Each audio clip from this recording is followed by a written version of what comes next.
স্বার্থ যেখানেই শেষ, বদনাম সেখানেই শুরু। ভালো থাকবেন ততক্ষণ, দিতে পারবেন যতক্ষণ। আসসালামু আলাইকুম, আমি পাপিয়া সাভার থেকে বলছি। পাপিয়া পিয়া ব্লগে সবাইকে ওয়েলকাম করছি। যে যেখান থেকে, যে প্রান্ত থেকে আমার ভিডিওটা দেখছেন, আশা করি সবাই ভালো আছেন এবং সুস্থ আছেন।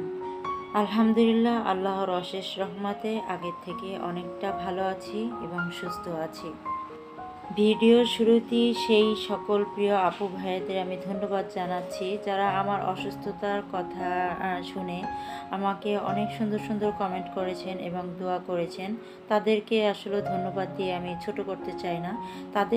তাদের জন্য আমার মন থেকে অনেক অনেক দোয়া এবং ভালোবাসা রইল, যেন সর্বদা আল্লাহ পাক তাদেরকে সুস্থ রাখুক, ভালো রাখুক। এই কয়দিন ঘরের যে কি হাল হয়ে আছিল সেটা বলে বোঝাতে পারবো না, তার কিছু নমুনা দেখিয়ে দিলাম। শরীর মন কোনোটাই যদি ভালো না লাগে, কোনো কিছুই আপনার করতে ভালো লাগবে না। তো এই যে আমার আসলে শরীরটা তেমনভাবে সুস্থ হয়ে এখনও ওঠেনি, তবে আলহামদুলিল্লাহ যে আগের থেকে অনেকটা ভালো আছি। তো আমি যে ফোনটা ট্রাইপডে রেখে কাজ করব, সেটাই আমার ইচ্ছে হচ্ছে না। আমার প্রিয় আপু ভাইয়াদের একটা পুরনো রিকোয়েস্ট করে নিচ্ছি, যারা ভিডিওটি ক্লিক করেছেন একটা লাইক দিতে ভুলে গেছেন, প্লিজ একটা লাইক দিয়ে ভিডিওটি কন্টিনিউ করবেন। আপনি যদি আমার চ্যানেলে নতুন ভিজিট করে থাকেন, ভিডিও দেখার পরে কোথাও কোনো অংশ যদি একটুও ভালো লাগে, চাইলে আমার চ্যানেলটি সাবস্ক্রাইব করে আমার পাশেই থেকে যেতে পারেন। আর এই কাজটা যদি আগে থেকেই করে থাকেন, আপনাকে অসংখ্য ধন্যবাদ। আমি আমার প্রিয় আপু ভাইয়াদের কাছে ক্ষমা চেয়ে নিচ্ছি। আমি ভয়েসটা যেহেতু দিনে দিচ্ছি, তো বাহিরের অনেক রকম সাউন্ড আসছে, প্লিজ ক্ষমা সুন্দর দৃষ্টিতে দেখবেন। আর এই যে আপনাদের সাথে কথা বলতে বলতে আমি কিন্তু ঘরটা গুছিয়ে নিয়েছি, ছেলের রুমটা। এখন আমার রুমটাও আমি অফ ক্যামেরায় আর কি গুছিয়ে নেব। তার আগে আমি আমার এই সাইডটায় কিন্তু বসে চা খেতে অনেক পছন্দ করি। আর এখানে কিন্তু আমি ঘুরিয়ে ঘুরিয়ে মানে গাছ রাখি আমার পছন্দ মতো, কখনো এই গাছ, কখনো মানি প্লান্ট। তো এই গাছটা মুছতে গিয়ে দেখা যায় হয়তো বা একটু পানি বেশি পড়েছে, গাছটা হেলে গিয়েছে, ধরার মাত্রই গাছটা আর কি পড়ে যাচ্ছিল।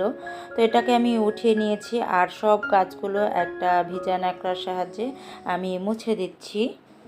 আজ আমার প্রিয় আপুদের সাথে কিছু কথা বলবো। জানি না আমার ভিডিও তো একদম ভিউজ হচ্ছে না, কি কারণে, হয়তোবা আমি প্রতিদিন কোনো রকম ভিডিও আপলোড করতে পারছি না, হয়তোবা সেই কারণে। কারণ আমি অনেক দিন যাবৎ অসুস্থ, সেই কারণেই কিন্তু ভিডিও আমি প্রতিদিন আপলোড করতে পারছি না। আমি এমনই কিছু শারীরিক সমস্যায় ভুগছি, যেটা আপনাদের মাঝে শেয়ারও করতে পারছি না। তবে সবাই আমার জন্য দোয়া করবেন, কারণ এখন যে অবস্থা হয়েছে, আমি পরবর্তীতে আবার সমস্যাটা দেখা দিয়েছে। আমি ডক্টরের সাথে কথা বলাতে আমাকে একটা ওষুধ চেঞ্জ করে দিয়েছে। তো সেটা খাওয়ার পরে আমার মাথায় আমি খাড়া করতে পারছি না, এমন অবস্থা, আর শুধু বমি হচ্ছে। তো এর ভিতরে কী বা ভিডিও করব আর আপনাদের সাথেও কি শেয়ার করব। তো ওই যে ভিডিওতে একদম যে ভিউজ হচ্ছে না, তো আমার প্রিয় আপু ভাইয়াদের রিকোয়েস্ট করছি অবশ্যই আমার পাশে থাকবেন। তা না হলে আমি কিন্তু আমার এই ইউটিউবের জার্নিটা হয়তো আমার এখানেই থেমে যাবে। তবে খুব কষ্ট লাগে, শখের বর্ষায় আমি এখানে এসেছি, তো শখটা একটা নেশায় পরিণত হয়ে গিয়েছে, তো মায়াও লাগছে। সবচেয়ে যদিও বা কখনো আমার এই পথ চলাটা থেমে যায়, তবে কিছু প্রিয় আমি যে মানুষগুলোকে পেয়েছি, কিছু প্রিয় আপু ভাইয়াদের পেয়েছি, তাদের কথা আমি কখনো ভুলবো না। তো যাই হোক, আর এই যে স্নেক প্লান্ট গাছটা যে উঠে এসেছিলো, তো সেটা আমি পানিতে রেখেছি। তো এর আগেও কিন্তু আমি পানিতে গাছ দিয়ে রেখেছিলাম, তো সেই দুটার সাথে এটাকেও রেখে দিয়েছি। দেখতে কিন্তু ভালোই লাগছে। আর পানিতে কিন্তু স্নেক প্লান্ট থাকে, তো দেখতেই পাচ্ছেন যে শিকড় গজিয়ে গিয়েছে। তো সেটা আমি আমার ছেলের রুমে রেখে দিলাম। গাছগুলোর অবস্থা কিন্তু একেবারেই খারাপ, যেমন আমারও অবস্থা খারাপ, আমার গাছগুলোর অবস্থাও কিন্তু খারাপ, কারণ আমি নিজেই নিজের যত্ন নিতে পারছি না, তো গাছদের কি যত্ন করব। তো এর ভিতরে দেখেন আমার এক প্রিয় ভাবি আমার ভিডিও দেখেই, আমি যে পোস্ট করেছিলাম সেটা দেখে, আমার ভিডিও দেখে সে জানতে পারলো যে আমি অনেক অসুস্থ। আসলে ছেলেকে নিয়ে এখন আর স্কুলে যাওয়া হয় না, সেজন্য ওভাবে কারোর সাথে তেমন একটা যোগাযোগ নেই। তো এই ভাবি আমাকে সে ফোন দিয়েছে আর বলেছে ভাবি আমার কাছে সে ভিডিও কলে আমাকে তার কচুর শাক হয়েছে, তো আমাকে দেখিয়েছিল। তো আমার জন্য সে আমার কচুর শাক অনেক পছন্দ, তাই আমার জন্য যে এক মুঠা শাক নিয়ে এসেছে তার হাতে লাগানো। আর এই যে কচুর কয়েকটা আর কি গাছ দিয়েছে আমাকে লাগানোর জন্য। আর এই গাছটা আমার নেই, সিনিক প্লান্টের দুই ভ্যারাইটিস দুটো গাছ দিয়েছে। এই ভাবির সাথে কিন্তু আমার অনেক আগে থেকেই পরিচয়। তো সে কিন্তু ফোন দিয়ে আমার সব সময় অসুস্থতার কথা শুনে সব সময় খোঁজ খবর নিয়েছে। আর এই ভাবির ছেলে আর আমার ছেলে একই স্কুলে পড়ে। তো ভাবির ছেলে পড়ে 7-এ আর আমার ছেলে পড়ে 6-এ। তো ভাবির ছেলেটা আল্লাহর রহমতে মাশাল্লাহ সে কিন্তু অনেক ব্রিলিয়ান্ট একটা ছাত্র। তো আমি সব সময় কিন্তু ওর মানে নোট করাগুলো সব সময় আমার ছেলের জন্য নিয়ে আসি, ফলো করি। তো সেই থেকেই কিন্তু ভাবির সাথে আমার পরিচয়। তো ভাবিকে আমি আবারও ধন্যবাদ জানাচ্ছি, সে কিন্তু আমার অনেক খোঁজ খবর রেখেছে।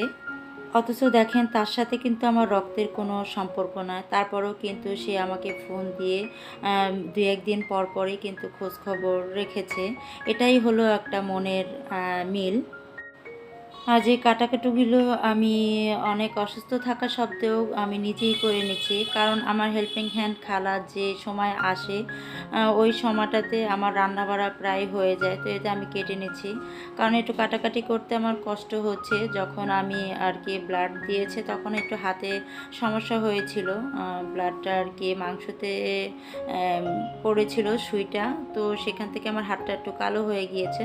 যাই হোক, আমি তারপরও কাজগুলো করে নিচ্ছি। তো যতই অসুস্থ থাকেন না কেন রান্নাঘর থেকে কিন্তু আপনার ছুটি নেই। তো কচুর শাকটা আজ এভাবে আমার ডাল দিয়ে রান্না করে খেতে ইচ্ছে করছিল। তো এখানে আমি খেসারি আর মসুরির ডাল দিয়ে কচু শাকটা রান্না করছি। আর কচু শাকটা প্রায় আমার হয়ে গিয়েছে, সেটা আমি নামিয়ে নিয়েছি। আর এখন 2 চুলায় আর কি তাড়াতাড়ি করে আমি রান্না করে নিচ্ছি। তো আমার প্রিয় আপু ভাইয়াদের সাথে আমি আরও কিছু কথা আর কি শেয়ার করছি। ইদানিং ধরে দেখছি আমার সাবস্ক্রাইব আর কি কেটে যাচ্ছে, কারণ আমি নিজেই অসুস্থ। যারা ভালোবেসে আমার ভিডিওটা দেখবে এবং ধৈর্য ধরে থাকবে, আমি সময় সুযোগ করে তাদের চ্যানেলে অবশ্যই আমি যাব, দেখব, কিন্তু সেই সময়টাই আমাকে দিচ্ছে না। তারা আবার আমার আর কি সাবস্ক্রাইবটা কেটে নিচ্ছে। তো এরকম বন্ধু থাকার চেয়ে আমার না থাকাই ভালো। আমি চাই যে আমার ভিডিওগুলো তারা ভালোবেসে দেখুক, কারণ একটা সাবস্ক্রাইবের আশায় সে আমার ভিডিও দেখবে। যখনই আমি তার চ্যানেলে যে তাকে আর কি তার চ্যানেলটা ভিজিট করব কিংবা তার চ্যানেলটা সাবস্ক্রাইব করব, তখন থেকেই সে আমার ভিডিওগুলো দেখা বন্ধ করে দেবে। আমি এরকম বন্ধু চাই না। আমি চাই যে আমার ভিডিওটা ভালোবেসে এবং মন থেকেই দেখুক। আর এই যে আপনাদের সাথে কথা বলতে বলতে কিন্তু আমার রান্নাটা কমপ্লিট হয়ে গিয়েছে। তো আজকে ভিডিওর একদম শেষ পর্যায়ে চলে এসেছি। আমার কথা ও কাজে যদি কোনো রকম ভুল ত্রুটি হয়ে থাকে প্লিজ ক্ষমা সুন্দর দৃষ্টিতে দেখবেন। সবার সুস্থতা কামনা করে আজ এখানেই বিদায় নিচ্ছি। আল্লাহ হাফেজ।